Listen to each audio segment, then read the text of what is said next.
এই যে মিনুমা, আজকে 7 তারিখ।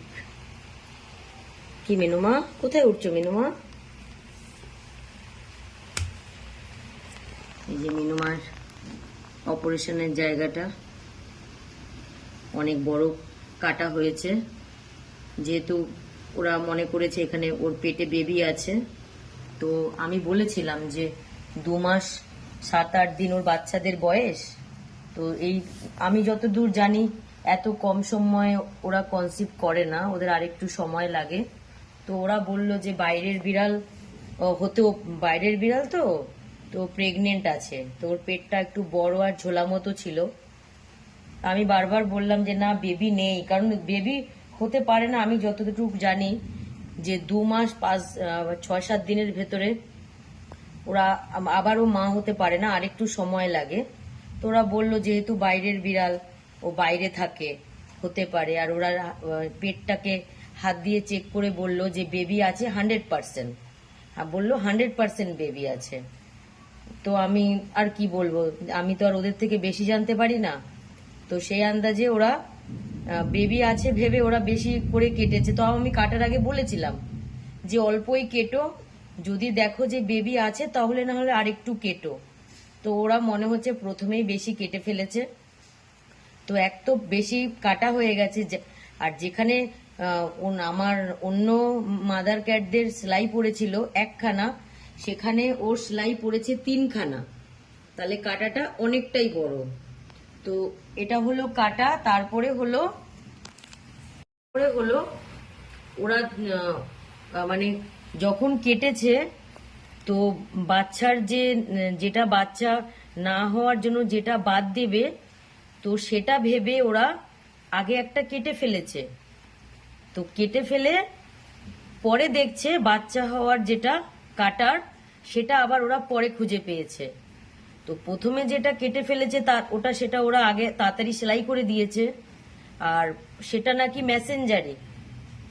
তো আমার কথা হচ্ছে, মানে যে কোনো প্রাণীর শরীরে কোনো শিরা উপশিরা এক্সট্রা দেওয়া থাকে না, বা এটার কোনো কাজ নেই এরকম হয় না। মানে সমস্ত শিরা উপশিরারই আমি মনে করি আলাদা আলাদা কাজ থাকে, সেই অনুযায়ী মেসেঞ্জারেরও আলাদা কাজ আছে। তো ওরা বলছে না, এটা কোনো তেমন কাজ না, এটা কাটলে তেমন, এটা অনেক সময় অপারেশনের সময় এটা ছিঁড়েও যায়। কিন্তু আমি মনে করি মানে আমাদের সবার শরীরে, মানে পশু পাখি সবার শরীরেই, মানে যে শিরা উপশিরা থাকে তাদের সবার একটা নির্দিষ্ট কাজের জন্যই কিন্তু তৈরি করা হয়।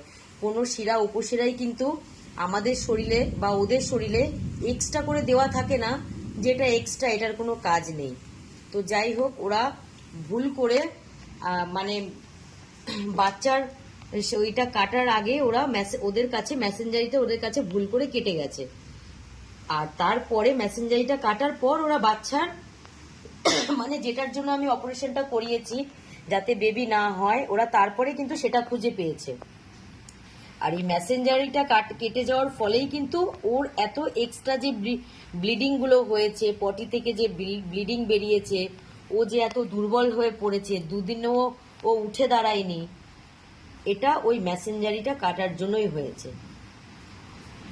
তো যথারীতি আমি তাদের তাড়াতাড়ি করে জানিয়েছি যে এই অবস্থা ওর, এরকম ওর অবস্থা খারাপ হয়ে গেছে। তো ওরা ভুল করেছে ঠিকই, কিন্তু ওরা ট্রিটমেন্টটাকে খুব তাড়াতাড়ি আবার শুরু করেছে। মানে যেদিন অপারেশন করে গেছে 3 তারিখে, আমি 3 তারিখেই মানে বিকেল সন্ধ্যের মধ্যে বলেছি যে এরকম এরকম ওর অবস্থাটা দেখে আমার ভালো লাগছে না। তো ওরা বলবো না মিথ্যে কথা, উনি রাত্রেবেলায় সাথে সাথে এসে কিছু ইনজেকশন করে গেছে। তো পরের দিন থেকে রক্ত হওয়ার বা আদার্স যে মেসেঞ্জারি কেটে যাওয়ার পরে যে ট্রিটমেন্টগুলো হয়, তারা সাথে সাথেই সেটা শুরু করেছে।